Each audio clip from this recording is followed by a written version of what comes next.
Line Arabian dates. இப்போ அது line லயனா டே. இது தரும் ஆரோக்கியம் இயற்கையானது. லயன் லயனா பிரீமியம் டேட்ஸ். எந்த சமையலும் ருசி தேடும் ரகசியம். 20 ரூபாய். குக்கர் விசில மறந்து உணவு வீணாகி போச்சா?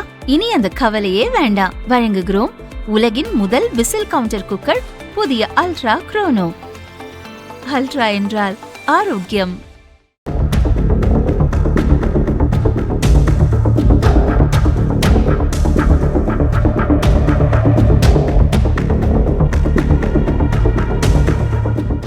தமிழக கேரள எல்லையில் பாலக்காடு மாவட்டத்துக்கு உட்பட்ட அட்டப்பாடி பகுதியில் கஞ்சா விற்பனை அதிகம் நடக்கிறது.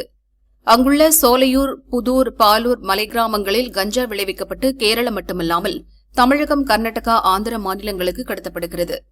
கடந்த சில மாதங்களில் மட்டும் தமிழகம் கேரள எல்லையில் உள்ள தடாகம் போலீஸ் ஸ்டேஷனுக்கு உட்பட்ட பகுதியில் கஞ்சா கடத்தியதாக 50க்கும் மேற்பட்ட வழக்குகள் பதிவு செய்யப்பட்டுள்ளன. இந்நிலையில் கேரள மாநிலம் கோட்டத்துறை அருகே உள்ள குளப்பாடியைச் சேர்ந்த 51 வயதான முருகேஷ் என்ற நபர் கஞ்சா செடி வளர்த்து விற்பனை செய்வதாக தடாகம் போலீசாருக்கு தகவல் கிடைத்தது.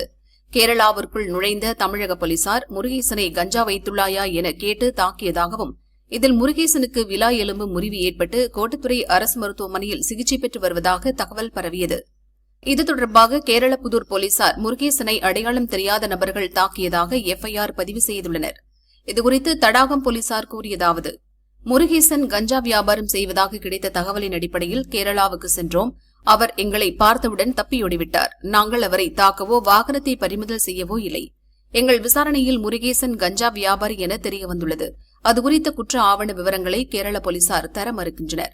2023இல் அகழி போலீஸ் ஏஎஸ்ஐ ஒருவரை தாக்கிய 4 நபர்களில் முருகேசனும் ஒருவர். கேரளாவிலிருந்து ஆனைக்கட்டி வழியாக கோவைக்கு கஞ்சா கடத்தும் அனைத்து வழிகளும் அடைக்கப்பட்டதால் கேரளா கஞ்சா வியாபாரிகள் தடாகம் போலீசாரின் மீது வீண் பழி சுமத்துகின்றனர் என்று கூறினர்.